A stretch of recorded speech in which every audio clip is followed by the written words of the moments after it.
Hello, kids. So, from today, we are going to start current affairs for you, which will be covering most of the topics from the newspaper. So, every day when the newspaper comes in, it will have so much of information, and it becomes a bit difficult for you to go through all that. So, what I'll do is I'll pick up the most important issues of the day and try to educate you about it and make it easier for you to understand. Okay, children, then let's have fun learning all the current issues and all the happenings around us in the world. Okay, to start with, the present scenario is all about corona, corona, corona. So, what you hear these days a lot is a word called pandemic. So, what is a pandemic and what is an epidemic? Okay, so epidemic. So, let's assume there's a party going on only in your house. Then it is an epidemic. If the party is going on in the whole town, then it's a pandemic. Okay, jokes apart, it means that epidemic is a disease which affects very few people in a particular place, like a very few number of people in a city or in a state or country.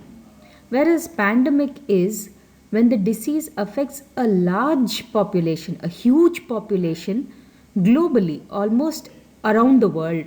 I mean, everybody in most of the countries get affected. So, if it is happening in only one place, it becomes a epidemic.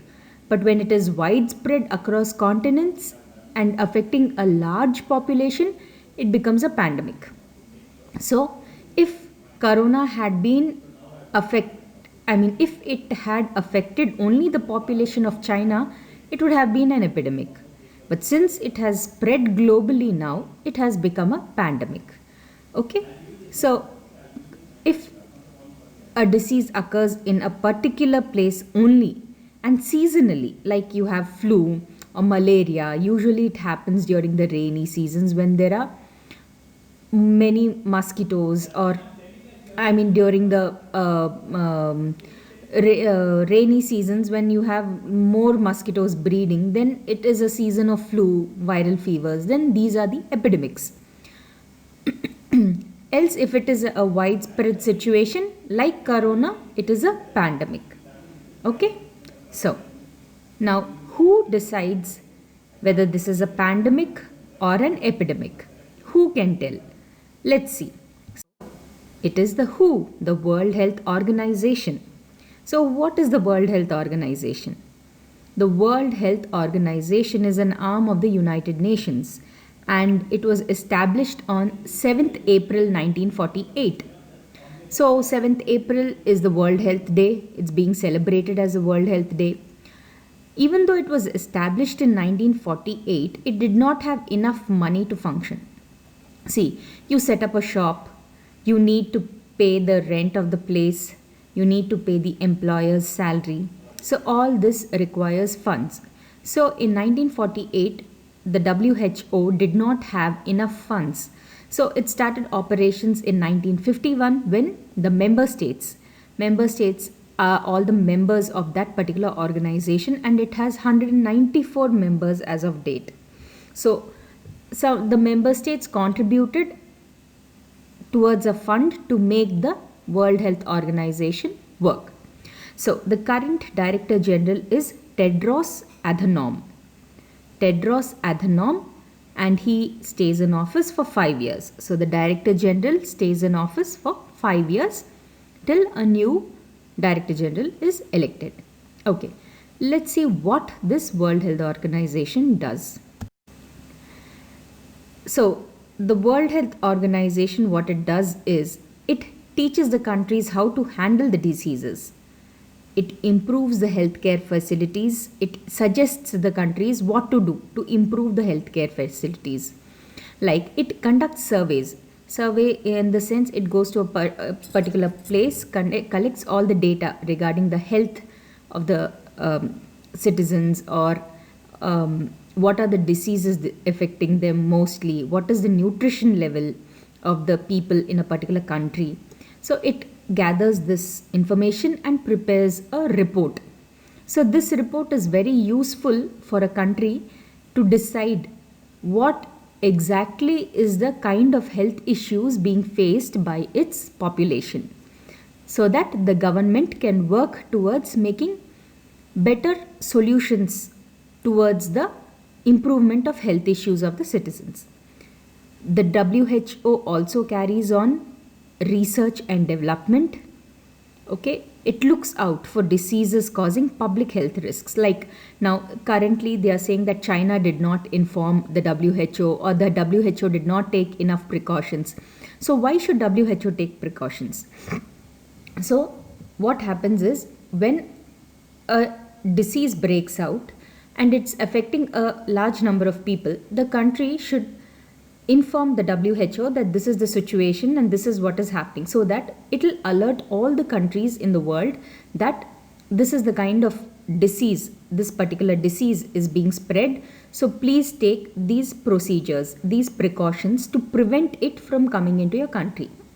So the country has to go and inform the WHO that this particular disease or this outbreak has happened in our country. So that is why China is being blamed at present. Then, but WHO has done very good work previously. It has helped in eradication of polio and development of Ebola vaccine, and uh, it has helped the poorer countries a lot, because the poorer countries cannot afford to have a research and development wing separately, or they cannot spend enough money on that. So the WHO does this and it provides the solutions for improvement of health, because at the end of the day, a healthy population is the one which will build a healthy country and a super country, or a economically wealthy country. So it is very essential for the population of a country to be healthy, and the WHO helps a lot in this matter. So money for its maintenance comes from the member countries. All the member countries contribute or donate money for its functioning. So you must be recently hearing that Mr. Trump, the President of the United States, is blaming WHO and threatening to stop funding it. So this is what funding means. The donation that it is going to give the WHO, the American president has decided that he will not be America will not be giving any more funds to the WHO. So, children, WHO is a very important organization, because it not only alerts the countries about the epidemics and pandemics, it also suggests them steps to follow to contain that particular disease. Like, for example, when there was a Nipah virus outbreak in Kerala, in India, the authorities informed WHO that this has happened in our country. So immediately WHO sent guidelines, precautions that should be taken to stop this virus from spreading, and it was successfully implemented by the Kerala government, and then the spread of Nipah virus was contained.